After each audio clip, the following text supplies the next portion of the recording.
Hey everyone, and welcome back to the Deep Dive. Today we're unlocking the secrets to becoming a money master. Ooh, Money Master. I like Well, we've got excerpts from Money Mastery, 10 principles that will Yeah. change your financial life forever. All right. And this book is, it's packed with real-life stories and practical advice. hmm And we're going to break it all down for you. So think of this deep dive as your cheat sheet Okay. to not just understanding the mechanics of money, but that often overlooked emotional side of it. That emotional side is so important. It's amazing how much our feelings can influence our financial decisions, even when we don't realize it's happening. Exactly. Mhm. And the book starts off with this mind-blowing statistic. Okay. 25 to 50%. That's up to half of everything people buy is unplanned.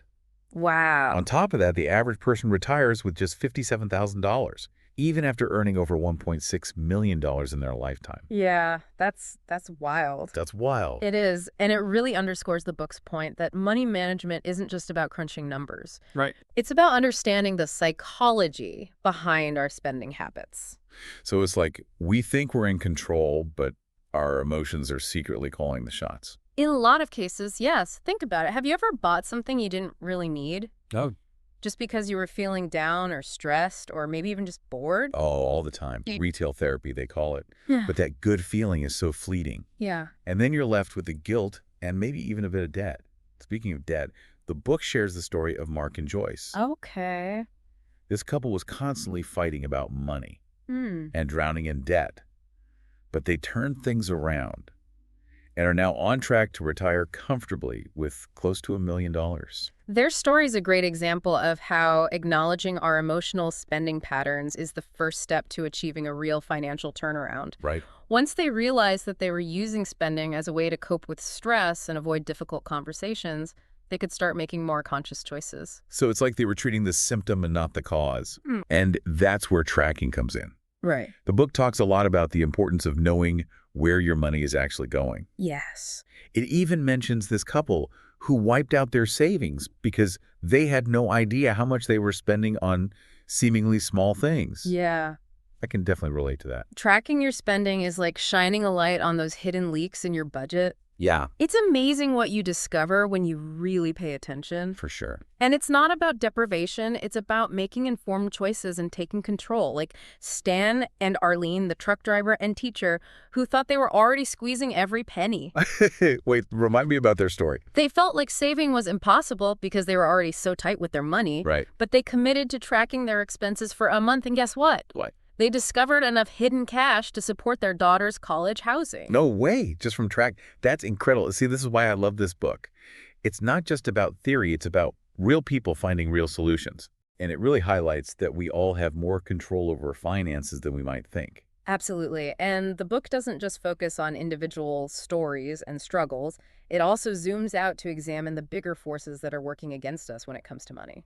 You mean like the whole system is kind of rigged? Well, maybe not rigged, but there are definitely forces at play that make it harder for us to build wealth. The book identifies three major ones: consumerism, indebtedness, and excessive taxation. Okay, let's unpack those one by one. First up, consumerism. We all know we're bombarded with messages to buy, buy, buy. But how does that actually work against us in a deeper way? It's not just about the temptation to spend, it's about the underlying message that our worth is tied to what we own. This creates a constant sense of inadequacy and a never-ending cycle of wanting more. It keeps us focused on short-term gratification rather than long-term financial goals. So it's like we're on a treadmill constantly trying to keep up with the Joneses and never really getting ahead. Yeah. And that's where indebtedness comes in, right? That's- It allows us to keep up with those spending patterns, but at a cost. Indebtedness feeds off that consumerist desire and traps us in a cycle of paying high interest rates, often for things we don't even need or use anymore. Right. The book really emphasizes how this steals our financial freedom and keeps us from building true wealth. So consumerism pushes us to spend indebtedness, makes it easy, and then we're stuck in this cycle of always owing money. Mm. That's a pretty grim picture. And on top of that, we have excessive taxation. How does that fit into the equation? Well, taxes are necessary for society to function, but the book argues that the current tax system is often unfair and places a disproportionate burden on the middle class. It highlights how much of our income goes towards taxes, often exceeding what we spend on basic necessities combined. Wow, that's kind of mind-blowing when you think about it. So we're working a big chunk of the year just to pay taxes. No wonder it feels like it's so hard to get ahead. Yeah. And that's exactly the point the book is making. These three forces, consumerism, indebtedness, and excessive taxation, are like a triple whammy that keeps us from experiencing the full power of the time value of money. Time value of money. What's that? It's the concept that money available at the present time is worth more than the same amount in the future due to its potential earning capacity. Basically, the sooner you start saving and investing, the more time your money has to grow. But these forces are constantly pushing us to spend in the present, robbing us of that future potential. So it's like we're being pulled in two directions. Right. The immediate gratification of spending versus the long-term benefits of saving and investing. No wonder so many people struggle with money. I'm curious, how do these forces show up in your life? Which one feels most powerful to you? That's a great question to consider, and the book encourages us to reflect on those individual experiences because once we understand the problem, we can start looking for solutions. And luckily, the book doesn't just leave us hanging with these big, scary forces. It gives us a framework of 10 money mastery principles to help us fight back and take control. Okay, so now that we know what we're up against, let's dive into those solutions. I'm ready. Let's see what these money mastery principles are all about. All right, we're back and ready to dive into some of those money mastery principles. Where do we start? Well, you mentioned tracking earlier, and that's actually the first principle the book lays out. Track it, control it. It emphasizes the importance of knowing exactly where your money is going. Yeah, we touched on that with Stan and Arlene's story. Tracking helped them find hidden cash they didn't even know they had. But I think a lot of people might feel overwhelmed by the idea of tracking every single penny. I get that, but it doesn't have to be complicated. There are tons of apps and budgeting tools that can make tracking super easy these days. The book even provides some simple templates and worksheets you can use. The key is to find a system that works for you and stick with it. So it's about finding what fits your lifestyle and making it a habit, right? Exactly. And once you start tracking, you'll be amazed by what you discover. Those small, seemingly insignificant expenses can really add up over time, like that daily latte you grab on your way to work. Ooh, yeah. Guilty is charged $5 a day, might not seem like much, but that's over $1,500 a year. Exactly. And that's money that could be going towards your savings goals, paying down debt, or even just giving you some breathing room in your budget. Okay, so tracking is crucial, but what about actually saving money? The book has a principle called no such thing as savings, which sounds a little counterintuitive. What's that all about? This one is a real mindset shift. The book argues that we should think of saving as a form of spending, intentional spending on our future selves. So instead of saving whatever's left over at the end of the month, we should be proactively spending into specific savings categories. Exactly. The book suggests setting up separate categories like short-term savings for things like a vacation or a new car, long-term savings for retirement, an emergency fund for unexpected expenses, and even an emotional fund for those times when you need a little pick-me-up that won't break the bank. I love that idea. It takes the pressure off trying to save this big lump sum and makes it more manageable, and it aligns with our values and priorities. It's like I'm choosing to spend money on my peace of mind by having a solid emergency fund, or I'm investing in my dream vacation by consistently putting money aside for it. Precisely, it's about making conscious trade-offs. The book even gives the example of a man who loves eating out with his family. He prioritizes that experience by intentionally allocating money to an eating out savings category. That makes so much sense. It's Yes. not about depriving yourself. It's about being intentional with your spending and making sure your money reflects what's truly important to you. Absolutely. And speaking of aligning your spending with your values, let's talk about debt. The book has a powerful principle called Power Down Your Debt, which offers a method for accelerating repayment and regaining control. Debt is definitely a big issue for a lot of people. The book even mentioned that many Americans are spending their entire income just to service their debt. That's terrifying. It is, and it's why this principle is so important. The Power Down method focuses on paying down your highest interest debt first, while making minimum payments on everything else once that first debt is gone. You roll that payment amount over to the next highest interest debt, and so on. It creates a snowball effect that can significantly reduce the amount of interest you pay and shorten your repayment timeline. The book shared a story about Tim and Sherry, a high-earning couple who were struggling with debt despite their income. They used this method to become debt-free in less than 3 years, instead of the 15 years it would have taken with minimum payments. That's a great example of how powerful this strategy can be. And it's not just about getting out of debt faster. It's about reclaiming your financial freedom and putting yourself back in control. I think a lot of people feel stuck when it comes to debt, like they'll never dig themselves out. But this principle offers a concrete plan and a sense of hope. Exactly, and it highlights the importance of taking action, even if those steps feel small at first.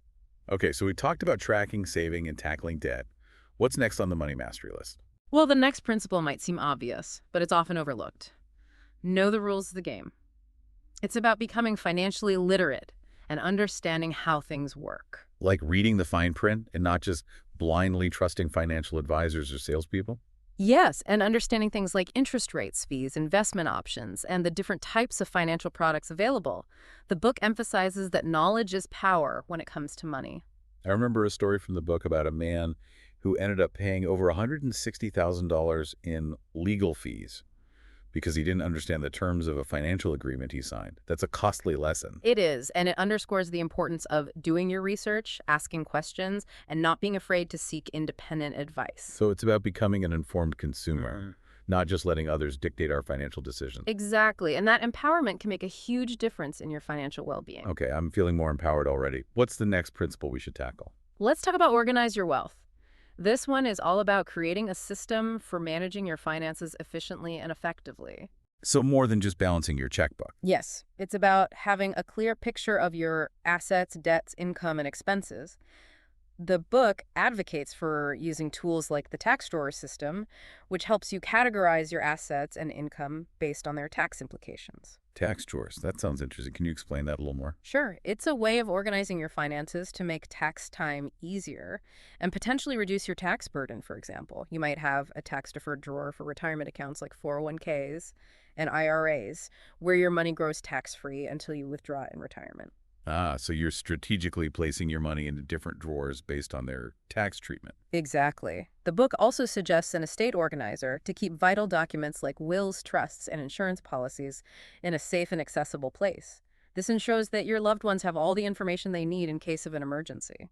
I remember the book shared a story about a man who was organizing his documents and discovered that the deed to his house was never legally transferred to him. Oh, wow, that's a close call. Right, could have caused major headaches down the road. So this principle is about being proactive, creating a system, and taking the guesswork out of managing your finances. Exactly. It's about having peace of mind and knowing that you're in control. Okay, on to the next money mastery principle. What do we got? This one is particularly important and it often causes a lot of confusion and anxiety. Understanding taxation. Taxes. Yeah, we touched on that earlier, but it's definitely worth exploring further. The book reveals a rather staggering truth. Taxes often exceed what we spend on our basic needs combined. We did mention that earlier, but it's still shocking to hear. It is, but instead of feeling overwhelmed or defeated, the book encourages us to shift our mindset and become more proactive. So instead of just accepting a huge tax bill as inevitable, we can actually take steps to minimize our tax burden. Absolutely, and the book is full of strategies to do just that, legally and ethically, of course. Okay, I'm all ears. What are some of these strategies? Well, one powerful strategy the book highlights is self-employment. We heard about the couple who turned their dog sledding hobby into a tax-advantaged business. Exactly. Their story illustrates how self-employment can open up a world of deductions and tax savings. But isn't self-employment risky? What if you don't make a profit? There's definitely a learning curve and an element of risk, but the book argues that the rewards can be significant.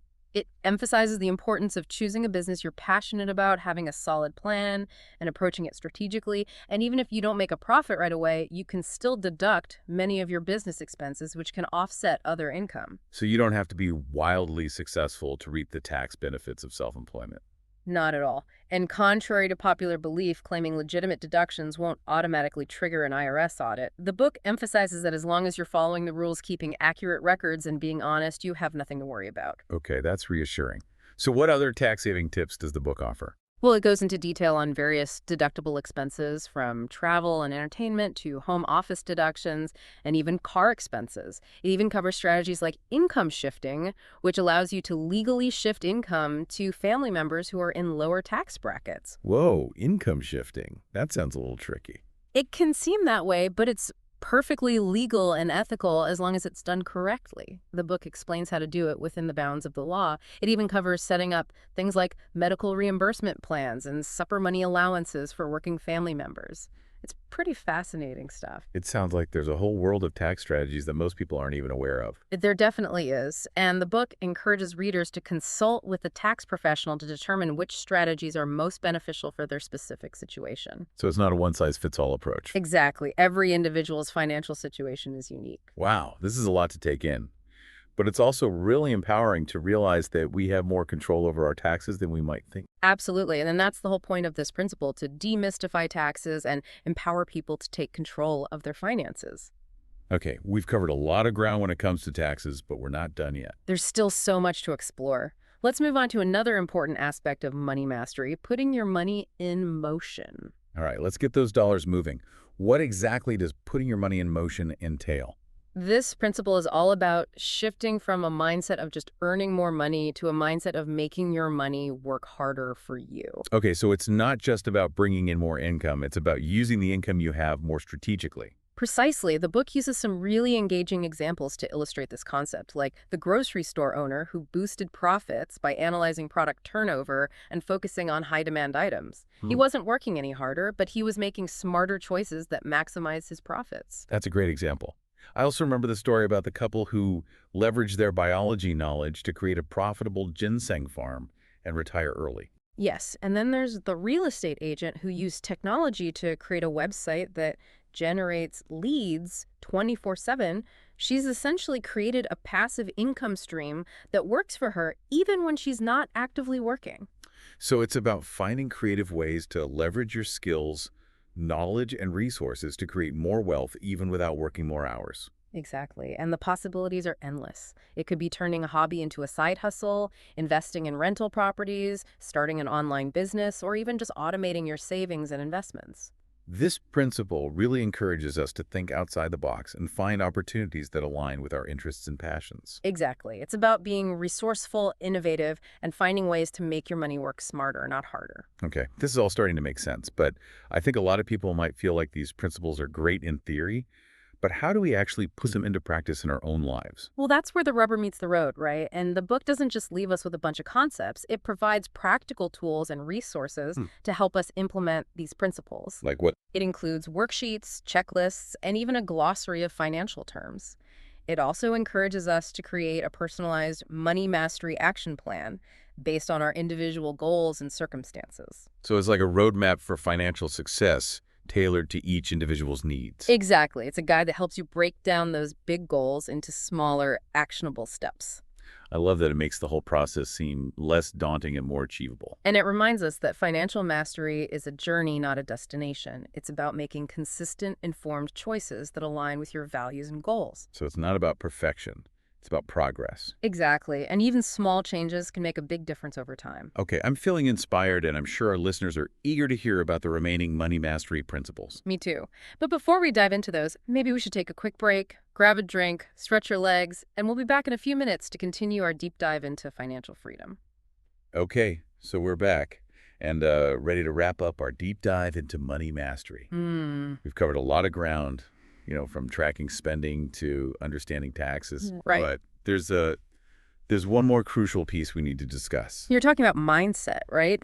The book really emphasizes that financial success is as much about our beliefs and attitudes as it is about specific strategies. Exactly. We can have all the right tools and knowledge, Yeah, but if we don't believe in our ability to manage money effectively, we're likely to sabotage ourselves. it's like having a Ferrari but being too afraid to drive it. Yeah. All that potential power just sitting there. The book encourages us to cultivate what it calls a wealth-building mindset.